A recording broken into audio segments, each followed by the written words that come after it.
Welcome or welcome back to my channel. Today I'm going to be talking about my July favorites. So let's get into it. I wrote everything down on in my journal, I should say. And I've categorized them into hair care and skincare, shoes and entertainment as well. So I'll start off with the hair care and skincare. I'll talk about my first little favorite, and that's my Dyson. Now I am late to the Dyson game. I literally only got this, I think I got it last month. And I actually have been using the, hold on, I'll get up and get it. Hold on. 1 second. I've been using this attachment. And I used this one today, like the barrel attachment, and it was really good. It's definitely more of like a for curly hair kind of vibe, but this is my absolute favorite. I love it. It just gives you that initial volume when you want to do the blowout. So good. I can't do a blowout with a regular round brush and hair dryer for some reason, I don't know, but this makes it so easy. It is an investment, and I think that's why I put it off for such a long time, because I was like, oh, like, is it really worth spending the money? If you are considering buying it, let me tell you, it is worth the money. It's just so good. I absolutely love it. I have wavy slash curly hair. It's like curly towards the nape of my neck, and then the top layers of my hair are a bit more wavy, and I just didn't know how it was going to perform on my hair, and it's so good. This is my second day, this is my second day hair. I did sleep with it in the overnight like rods, just to kind of preserve as much of the curl as possible and to eliminate frizz, which I do really recommend as well.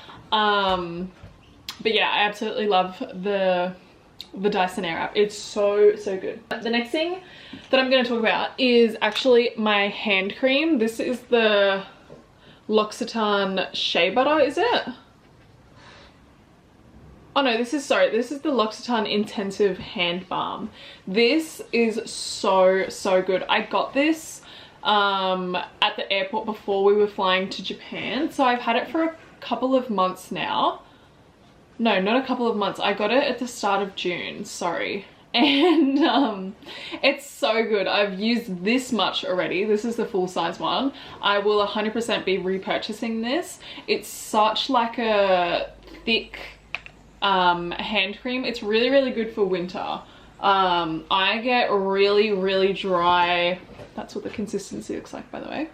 I get really dry hands, especially my right hand for some reason gets extremely dry. I think it's just because I wash my hands so much. I don't know if you can see, but there's just like some dry skin on the back of my hand, especially compared to this one. And this is just amazing. It nourishes my skin. I use it every night before I go to bed. You can use it also as kind of like a hand mask, which I feel like would be so good, and smells delicious as well.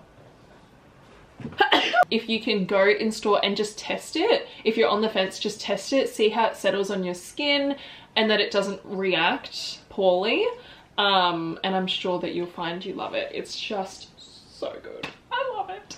And I also got one of my girlfriends onto it as well, and now she uses it too. The next thing that I'm going to talk about is my oil cleanser. I shouldn't even say recently. I probably started using this actually a couple of months ago. And as you can see, like, I've used this thing. And I started oil cleansing because I do have oily skin to begin with. And then I use sunscreen every day. And it was just a lot for like a gel cleanser or a water-based cleanser to try and break down, and I just found that my water-based cleanser wasn't breaking down everything. Even if I was double cleansing with that, it just like water and oil just don't mix, of course, but oil and oil do break each other down. So that's why I got this. So I use this as my first step in the shower, and then I go in with my water-based cleanser, and it's so good. I got this from oh gosh, I can't even remember what the name is. It's a Korean skincare store. This is the brand Appeal Deep Clean Cleansing Oil. This was only like $13, I think, so really good price point. Frodo is just trying to demolish my journal. Really good price point, and I highly recommend. It's so good, especially if you are just getting into oil cleansing and maybe you don't want to spend as much money straight off the bat. Try that one. It's freaking amazing. Genuinely leaves my skin so clean. I love it. And because it emulsifies when it touches water, it doesn't leave an oily residue behind. It's perfect. Now the next thing that I'm talking about is my lip liner. This is actually the NYX lip liner in brown. It's just called brown. I don't know where you can get this in Australia, like in stores. You can order it online, but I haven't actually seen it in stores. I got this in America, but it's just so good. It's literally like the perfect shade of brown. Well, I would say it's like the perfect shade of brown for like kind of like just your everyday. It is more of like a warm toned brown. It's not going to be like the cool toned deep brown, which I do really love as well. But this is kind of like closer to my natural lip shade, but just elevated a little bit.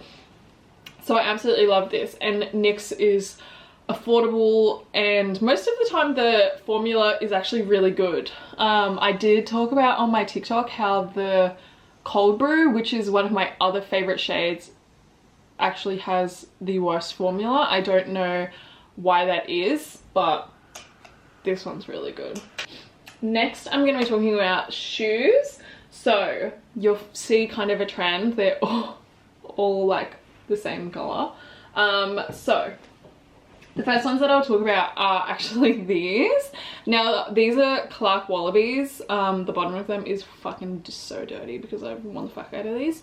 I have wanted these for a while. I saw these probably like 3 or 4 years ago and originally thought they were the ugliest fucking shoe ever. And I can still see why people would say that they are the ugliest fucking shoe, but also they are very cute. I just love them. With jeans, with skirts. I haven't worn them with shorts yet because it's been freezing here, but I can see myself wearing these in the summertime with shorts, like with the white slouchy crew sock, or like even a crew sock that's like similar toned to the shoe.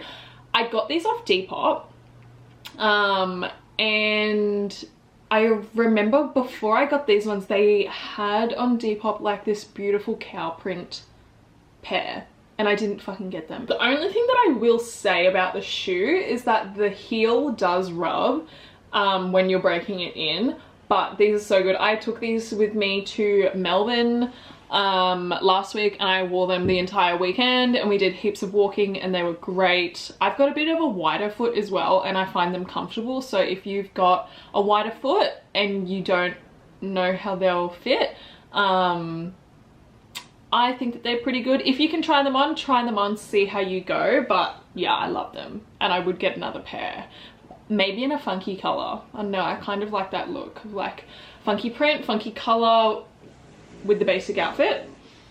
Next pair of shoes are these beautiful Docs that I got in Japan. I fucking love these shoes.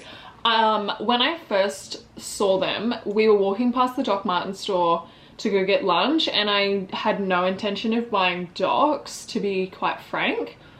Anyways, walked in the store and saw these, and I absolutely died when I saw them, especially the brown color with the white stitching. Like, it's just perfect. They also do them in a black suede, I'm pretty sure, but I love this brown leather. I think it's just so perfect. The double buckle, the flower like cut out with the embroidery, it's just so gorgeous. And of course it's like the chunky platform. This just screams like 90s 2000s. Like, I don't know if you guys have seen, I'm sure you have, especially on Pinterest and Depop, all of the vintage Doc Martens sandals, they literally look like these. So yeah, they are beautiful. They are quite heavy and they have actually been giving me blisters, but that's just kind of consistent with Doc Martens, so I'm not complaining too much because I know that once they are fully broken in, they'll be sweet, and they'll last forever. I've got another pair of Doc sandals which I've had since 2020,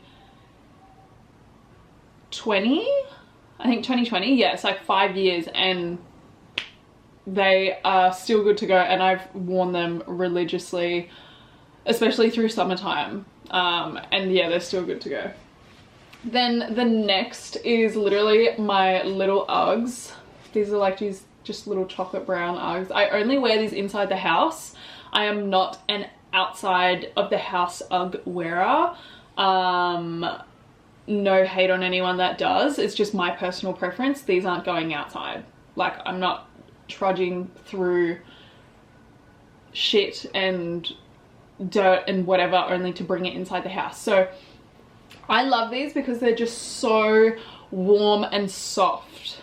They're perfect and they're so good for the winter time. These are my first pair of proper Uggs. I've had like knockoff ones and stuff before, but these ones are just so good. I absolutely love them, and I feel like I'll probably get a lot more use out of them like for winters to come. So yeah, they're just so cozy. Like those with a pair of fuzzy socks or even just socks and some like long flannel pajamas, perfect, absolutely to die for. And when I actually got those, I originally got Declan a pair as well, so like we're matching and we wear them around the house together with our little PJs, and it's just so cute. And for entertainment, now I would love to talk about books, but unfortunately July has been a bit of a slow reading month. I've read 5 books, but none of them have really been stand out except for this one. I read this at the start of the month, I'm Glad My Mum Died by Jeanette McCurdy. I read this because I was just wanting a non-fiction, and I grew up watching iCarly, so it was kind of a no-brainer. I just think it's so interesting when you read about someone's life that you know of, because of course there are going to be things that you're going to learn, and it's just so interesting. This came out I think in 2022 or 3, so it's been out for a few years, and it's being turned into a TV adaptation. I think it's a TV adaptation, and I'm definitely very excited to watch that. This was so good. Definitely look up the trigger warnings for this one, but it was just so captivating, and again really interesting because I loved iCarly and grew up knowing who Jeanette McCurdy was. I have 2 albums that I want to talk about. Now the first one, Frodo just farted. Great. The first album that I'm going to talk about is Justin Bieber's new album, Swag. Now, I'm not really a Justin Bieber listener. I'm not really a believer. Let me say that. I'm not really a believer.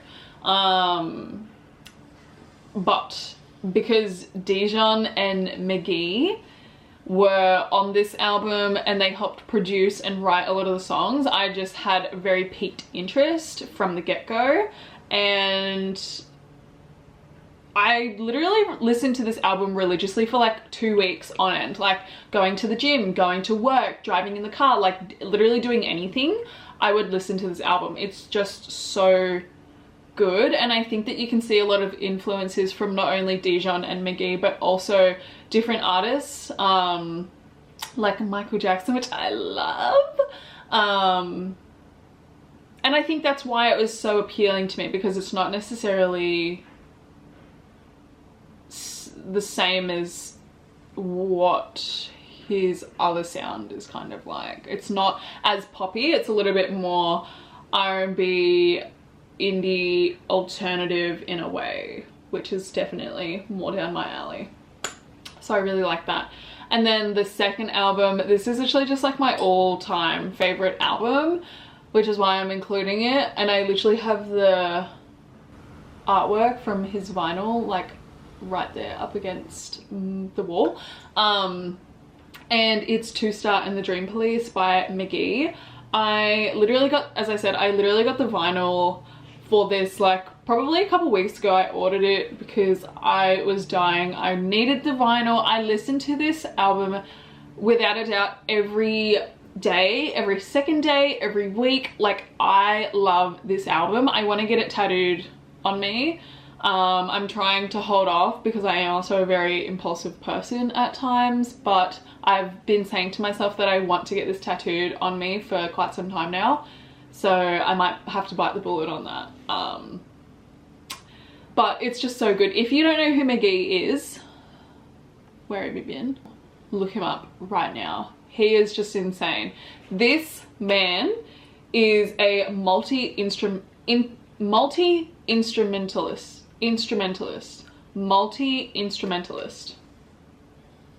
Writes his own songs, produces his songs with help, but also largely produces his own songs. And I have watched and listened to almost every single piece of content that has been released in regards to this artist, and the evolution of his sound is insane. But also, even when you listen to his early work, you can see the consistent tones with his work that he produces today. I'm absolutely dying for him to release another album. Hopefully he releases another one soon. I don't know if he will. No idea.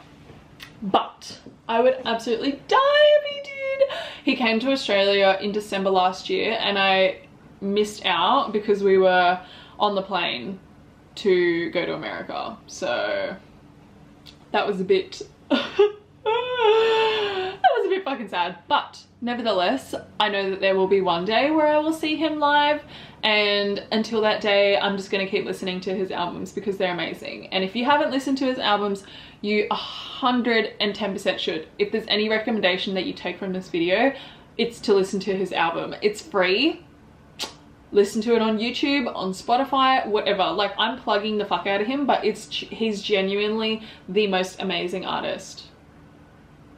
So yeah, that is all of my July favorites. I hope that you enjoyed this video. If you have any favorites from July that you think I should try, please let me know down in the comments below. I feel like that kind of rhymed. So yeah, I will hopefully see you in the next one. Bye!